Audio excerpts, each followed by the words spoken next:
what if it all starts now with this data and making meaning of it to accelerate the business, to light up the CFO's eyes when they hear that what we can do with accelerating deal velocity and changing how much revenue you can bring in a year. I mean, that's an exciting point. I'm Hal Marcus. And I'm Memme Onwudiwe. And this is Meeting of the Minds, the legal AI podcast from Evisort.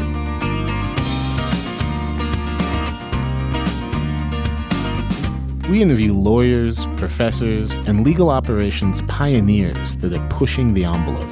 Leaders using technology to drive great business outcomes and shape the future of the profession. So, Memme, how perfect is this for our inaugural episode of the reboot of Meeting of the Minds, the Legal AI podcast? We interviewed Jenn McCarron, incoming CLOC president and legal operations true pioneer.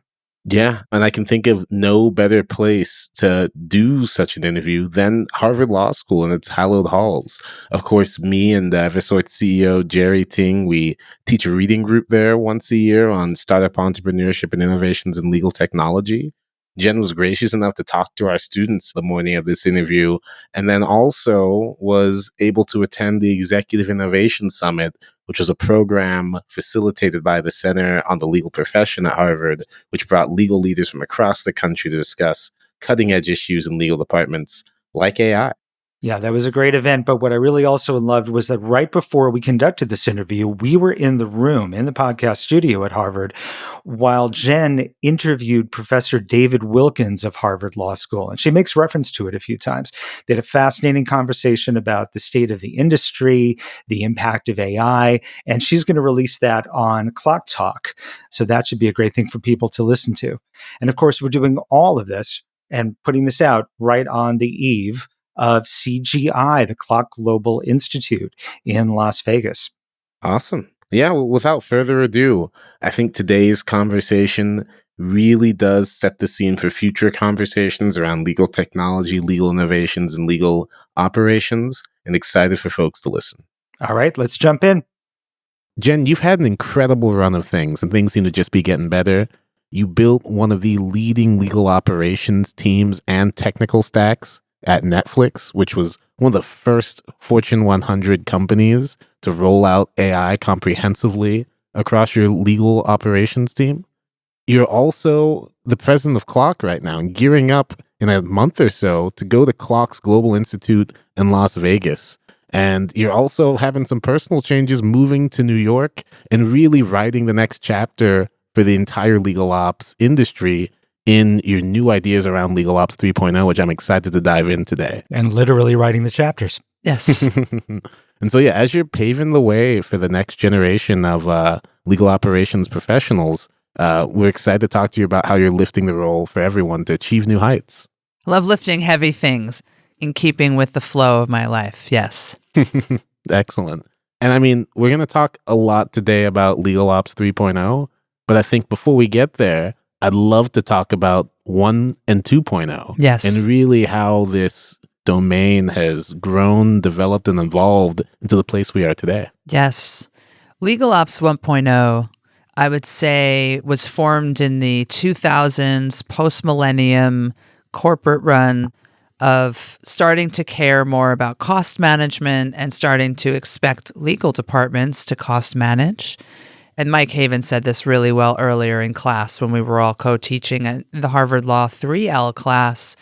2008 and the financial crisis of that just accelerated or strengthened the magnifying glass on cost consciousness and Sarbanes-Oxley compliance and all the important factors of running a legal department and keeping a company in compliance. That's when we saw some of these business lawyer-minded folks come together. They came together at the banks on the East Coast. They came together in the Silicon Valley companies and started business managing the legal department. And many had JDs, some had MBAs, some had neither, but were just really good business stewards. That's what I call Legal Ops 1.0, is this founders group, some of which went on to found CLOC, the Corporate Legal Ops Consortium. And it started with financial management and putting systems tech data around that, engaging the firms and managing firms, the matters of from that with tech, with data, and taking a budgetary lens over the whole department and advising on how to run a legal department or your chief legal officer and your legal leadership. That's 1.0.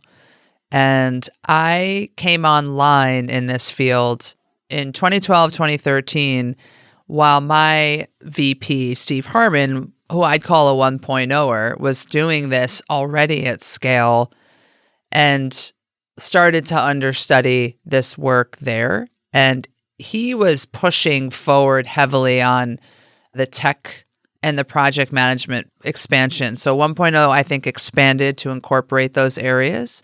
And he was a unique leader in that he has an engineering undergrad and then went to law school. So he can really understand, he thinks as a systems person, and was able to nest in-house an IT function inside his team, inside legal. And so we were all in this IT or tech function building.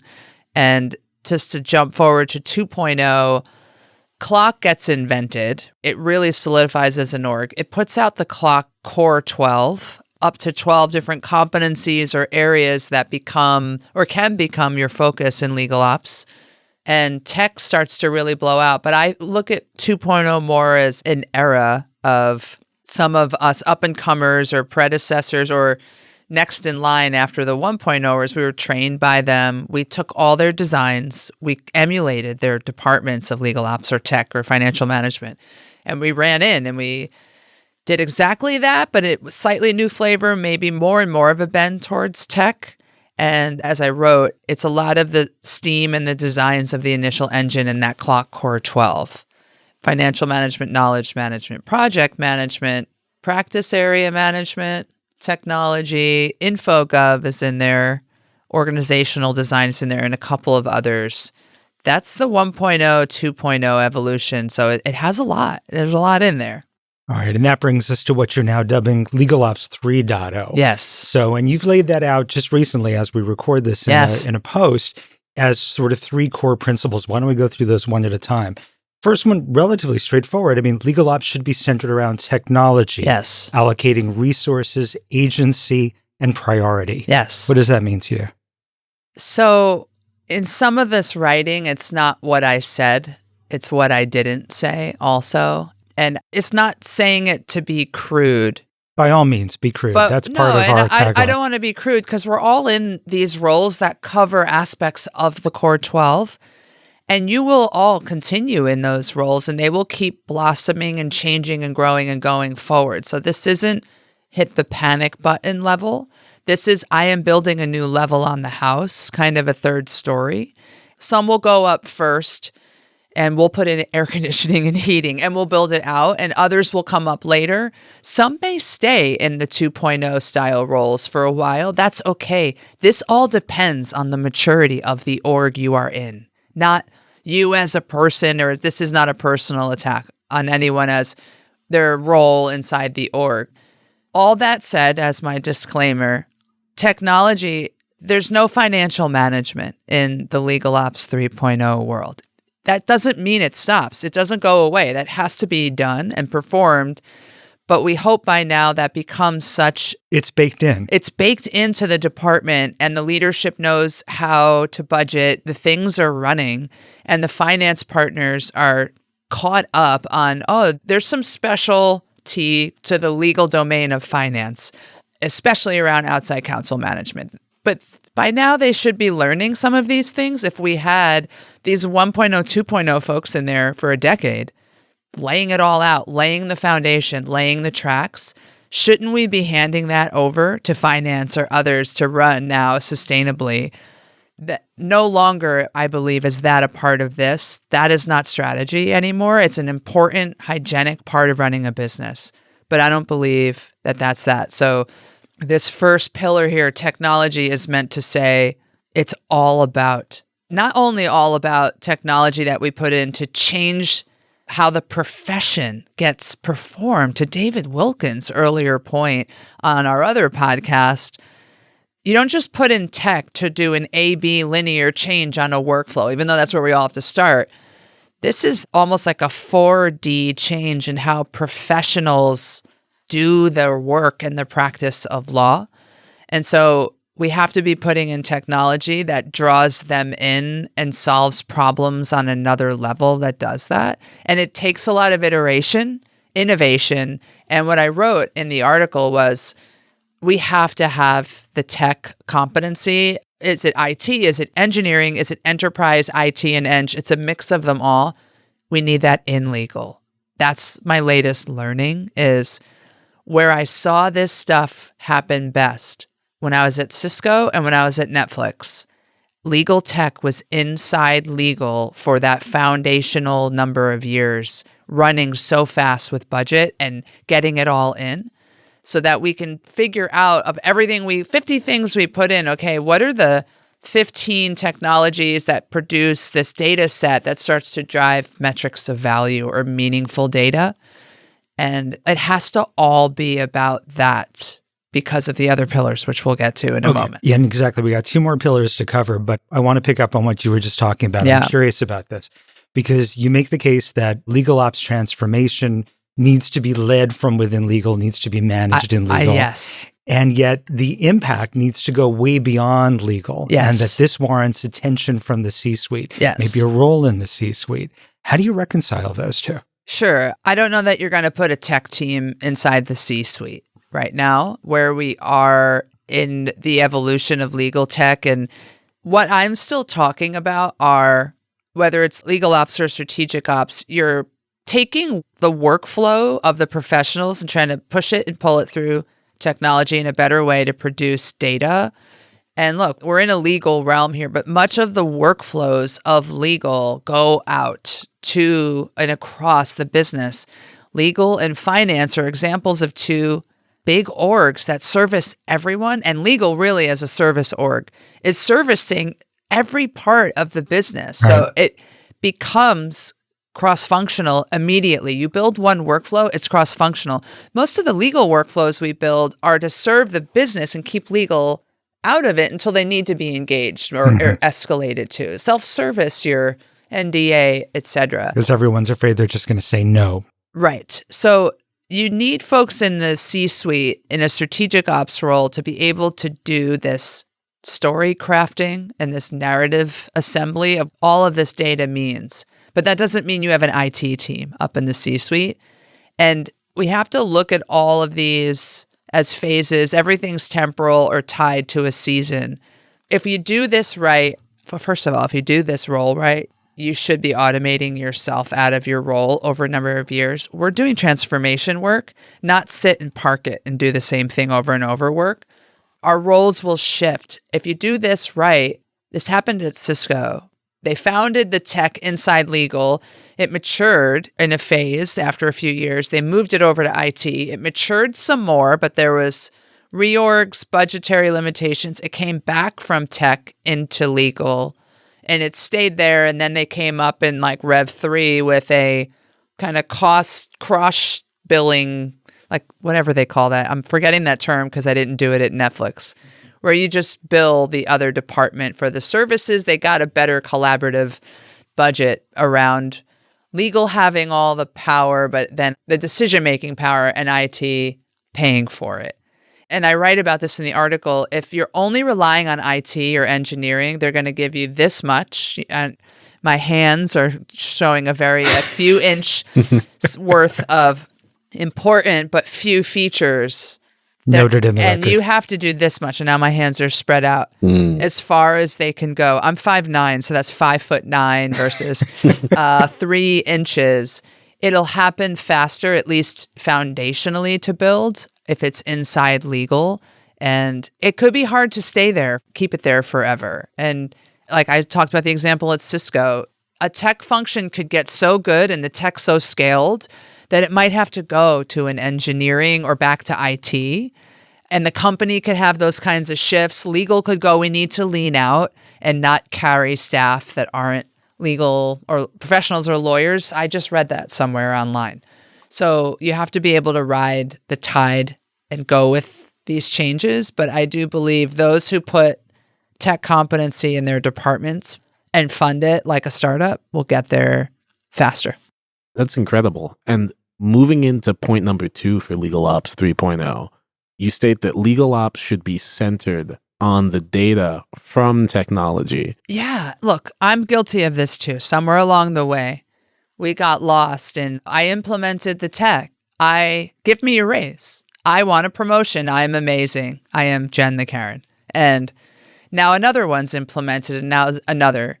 And drawing out data as the crown jewel here in the new 3.0 means technology is only an instrument. These are only instruments to get us meaning. They're not the end point. And I think as technologists or as we focus on that over the years, sometimes the endpoints become the endpoints and we need to think broader. What data is this putting out and how do you get these workflows producing meaningful data? Someone told me a story once in the industry. They put in a CLM. They did the hard driving work of project managing this CLM, contract lifecycle management solution, into place. It goes live after a number of months, and their legal folks, leaders, partners say, I don't know what this does for us now, though. Like, okay, now it's in, so what? Like, they didn't have a story. And then the person doing it didn't have the next phase really mapped out. Well, now we're going to get data on A and B and C. Like they were kind of drawing a blank and their job ended from that because that connection wasn't made. This is all about what these instruments give back to us. And I said this in the article, and I saw this, Memme, when we turned on Evisort for the entire enterprise at Netflix, and we saw how much AI metadata came with that. We're talking millions. And I had a paradigm shift right there. I was like, wait, now what?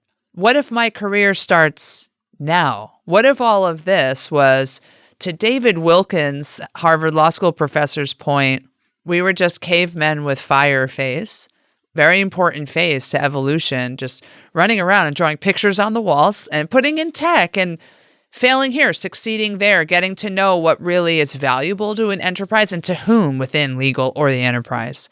What if it all starts now with this data and making meaning of it to accelerate the business, to light up the CFO's eyes when they hear that what we can do with accelerating deal velocity and changing how much revenue you can bring in a year? I mean, that's an exciting point.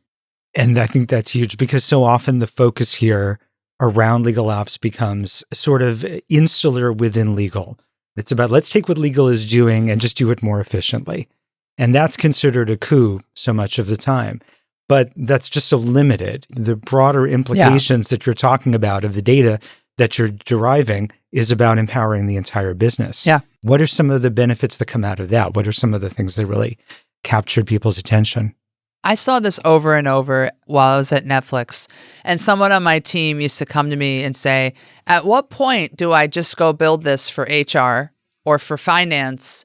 Because they're lined up, right? We put these solutions out in front of our legal practices so that their forms, contracts, and work product and service offering goes a little faster or a little more automated or a little more self-service, a little less manual. And now HR's out front getting those talent. It was an offer letter tool, and they loved it so much that they came back to us with 10 ideas to enhance the workflow.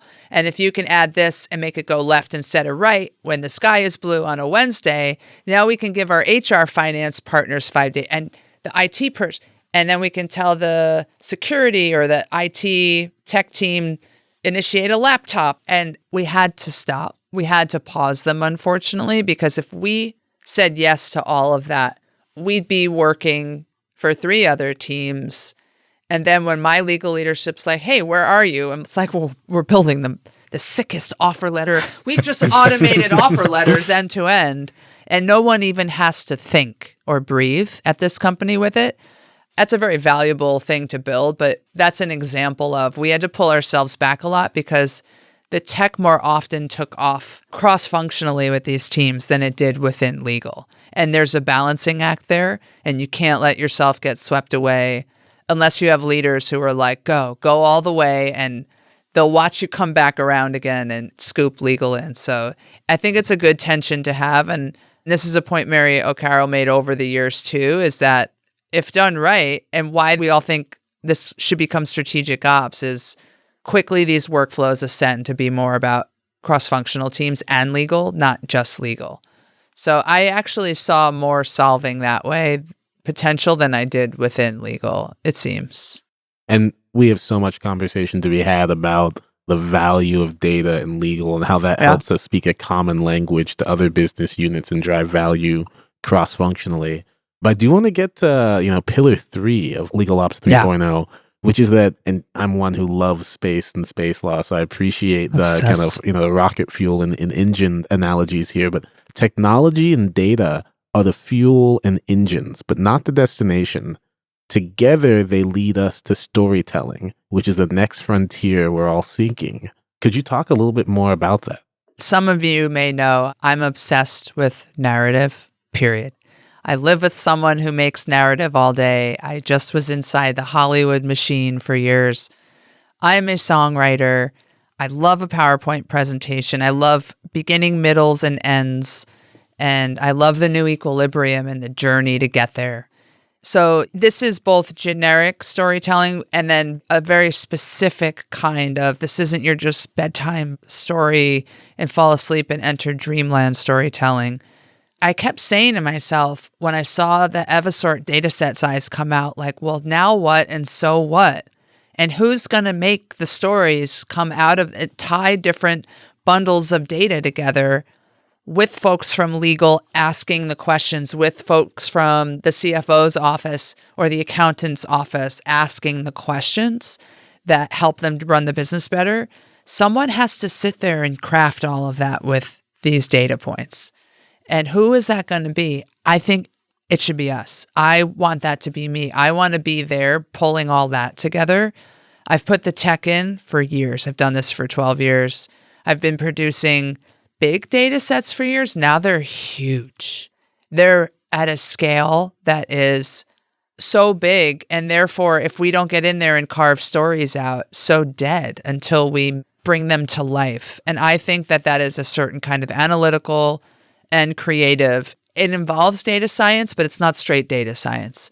It's all of the above, a couple disciplines in there of pulling data together, working with your folks, your partners, asking these questions and trying through iterative, almost dashboarding back to them. Is this what you mean? I think that is the question.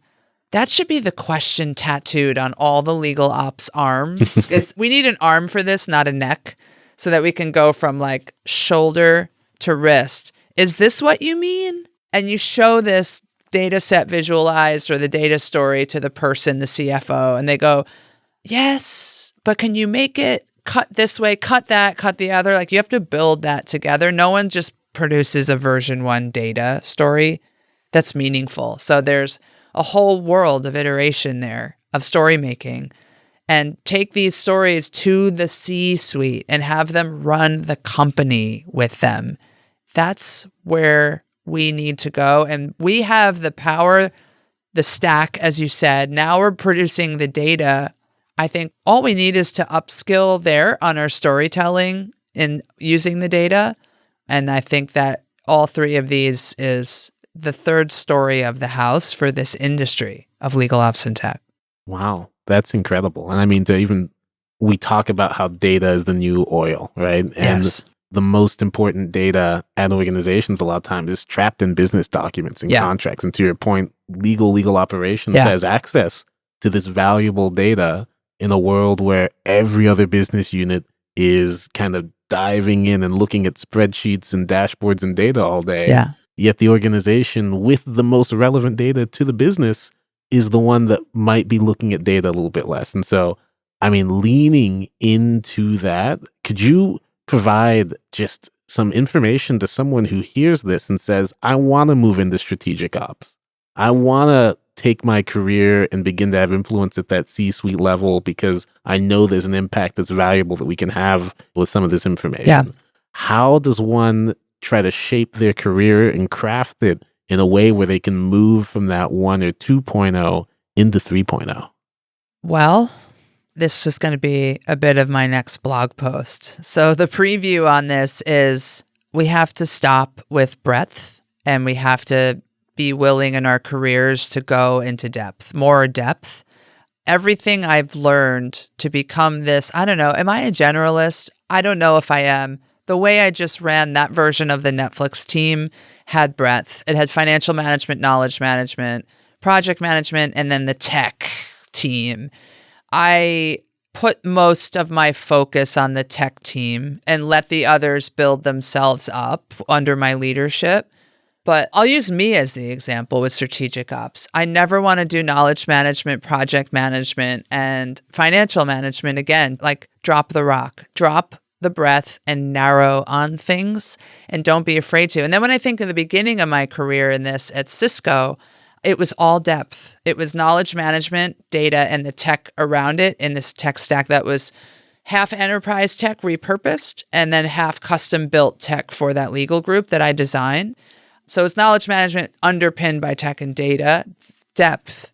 What came from that, doing that for 4 to 5 years, was mastery, was writing up frameworks and ways to do this at any size enterprise that went into the CLOC content kind of wheel. And that deck, even my framework, got spat out at, 4 dozen companies called me over the next 2 years. Like, we have your slides from the KM framework presentation. I'm like, cool.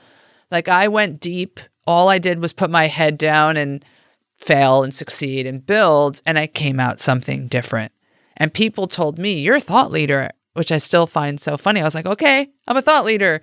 Depth, we should be focusing on 1.2 areas in our roles and doing them thoroughly to finish. We have to learn how to finish things to completion, and we should be moving that work once it gets completed. Like, if you want to do that strategic ops and come up to the 3rd floor here, you have to be willing to part with work, part with scope, set Sally up to take it on now, because this is now her challenge. Some folks on my team at Netflix built the whole matter structure data intake for all the matters. And then we said, well, one of them should scale and outsource that entry-level work to like an elevator, a partner, so that they're not doing the same thing. So you have to be willing to change your scope and your role every year and a half or so after you've packaged something. This is transformational work.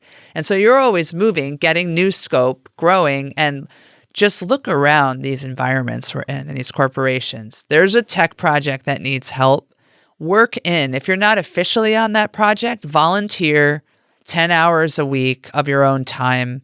Work in, learn, get mentorship, set of tasks, add value. You'll be in that project in no time.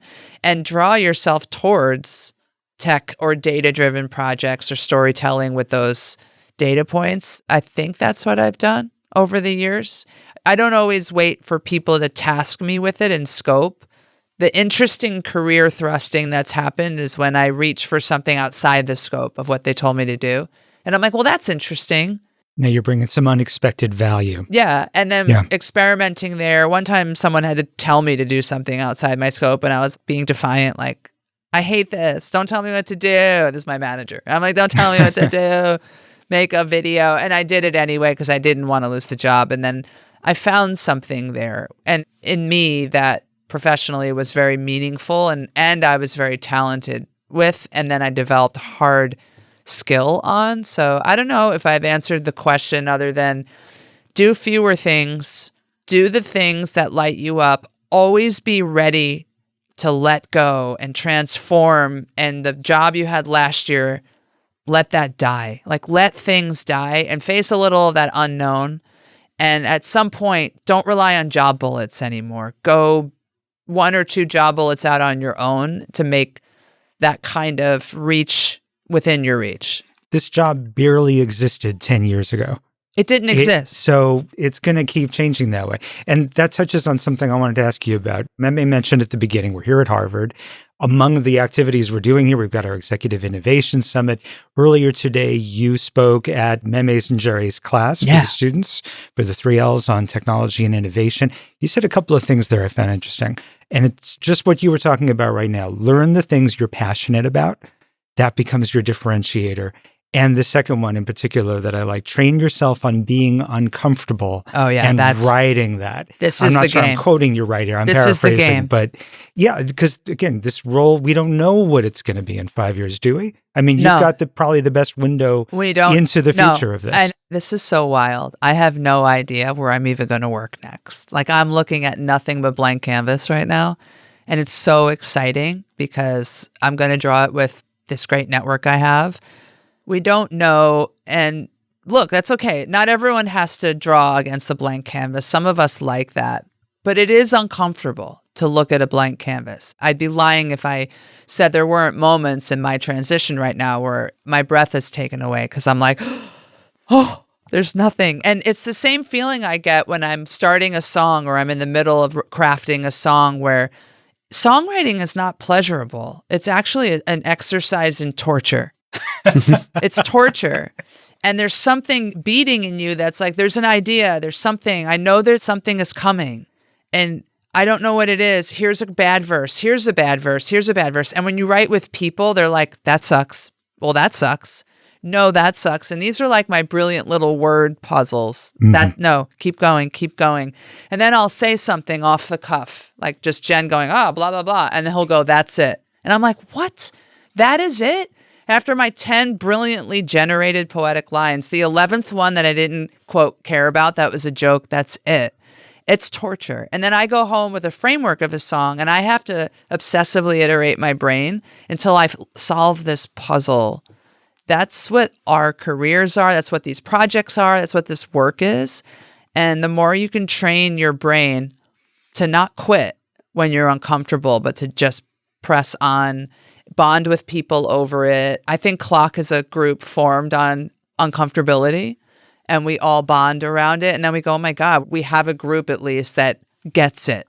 And we're seen and understood in that respect. And it's a very powerful floor beneath us. But I started with the 3 L's in the Harvard Law class. I almost was like, this is why you need to go to the gym and do planks and do plank dips or balance. But I do think that there's a physical component to our experience. It's not just a mental spreadsheet game.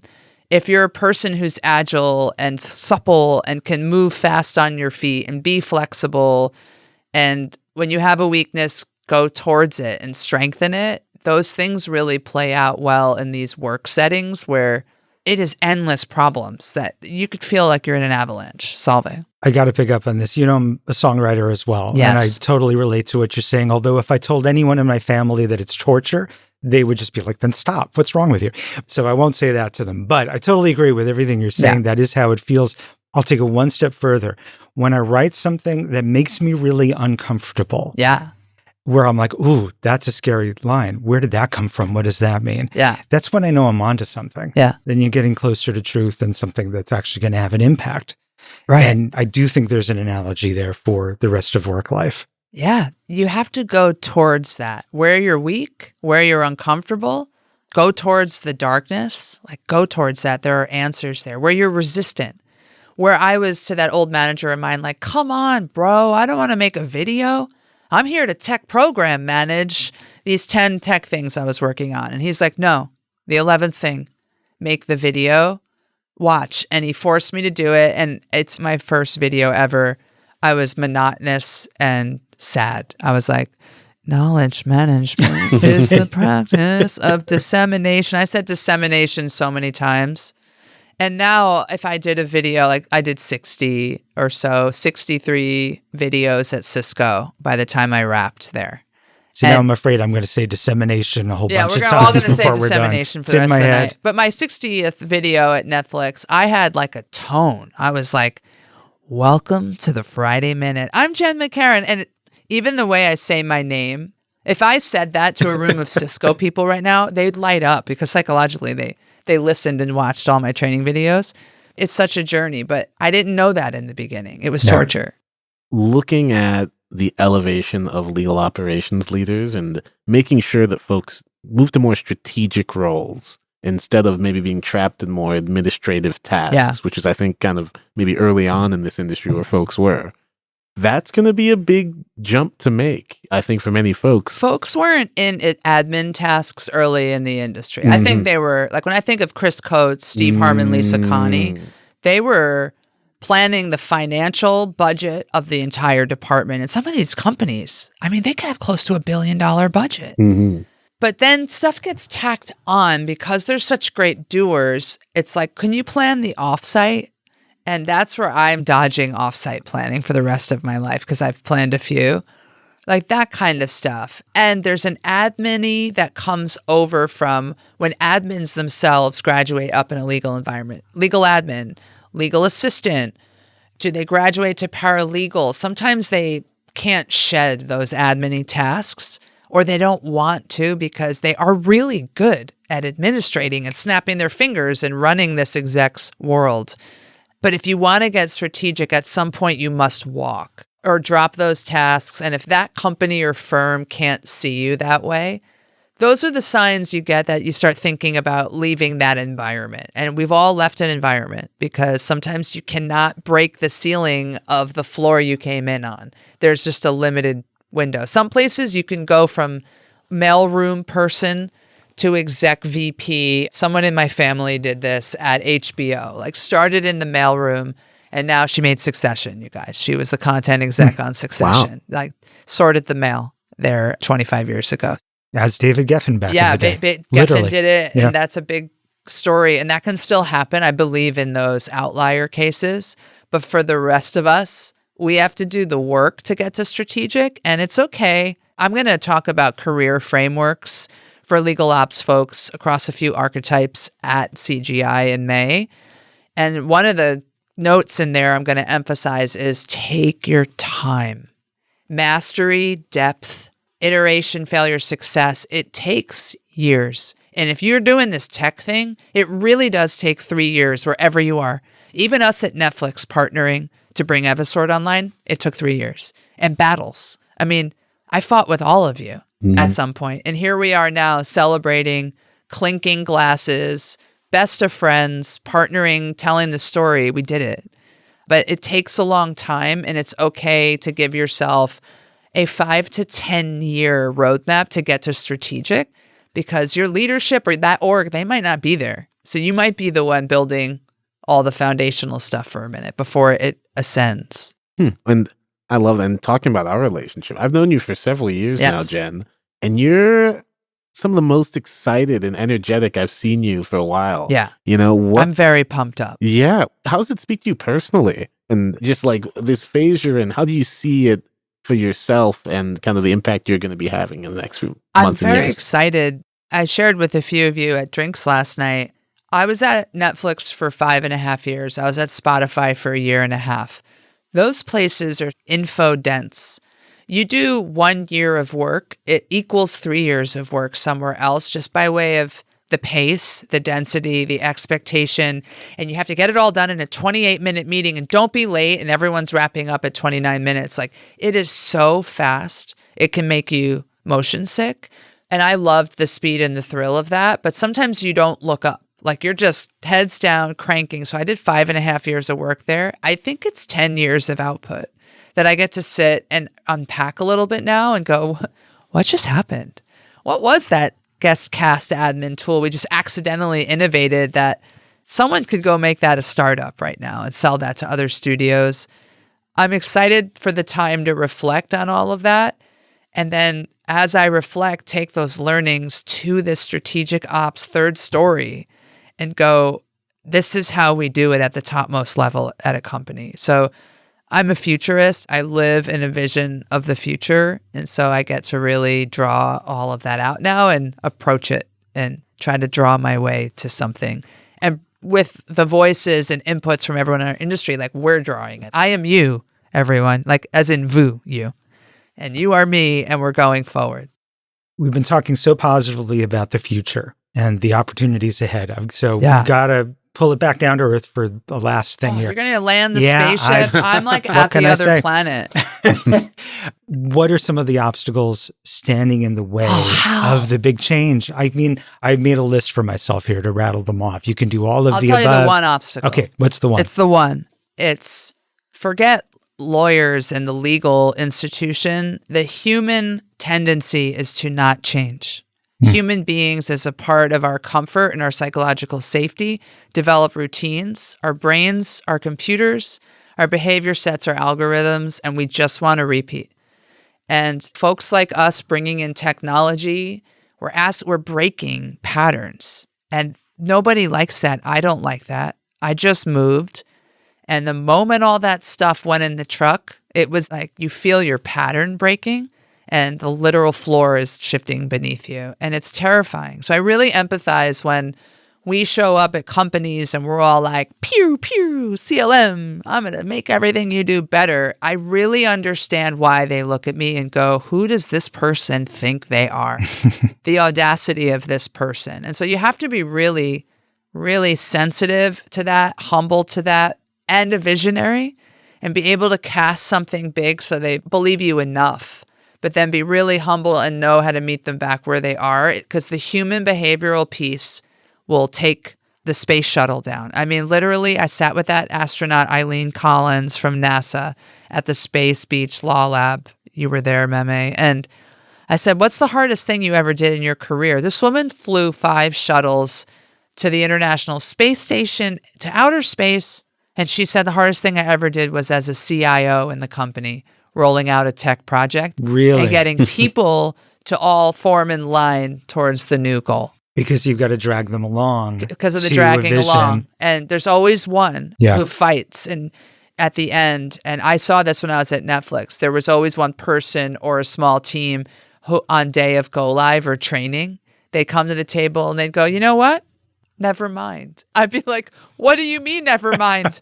I just slided you to death, brought you on a journey. We've been in requirement sessions. I've been baking you brownies in the shape of the N. Like, what do you mean, never mind? And they would go, we're just not going to do this. We like our old way. And Yeah. the hard part of Netflix was there's no like hardcore rules there that you have to, says IT or else. It's a softer, like, you should want to do this, so you're innovative. And you would think the companies with innovation at their genesis would be so immensely open to that. No, it turns out they're still human beings who behave like the rest of them. They're not. But that's no slam on Netflix. Netflix, all in all, it is more innovative. I've never seen legal departments adopt G Suite and G Docs so fully. Like, I would say, I came in 5.5 years ago, but by like my 4 years ago, the whole department was using G-Docs for drafting.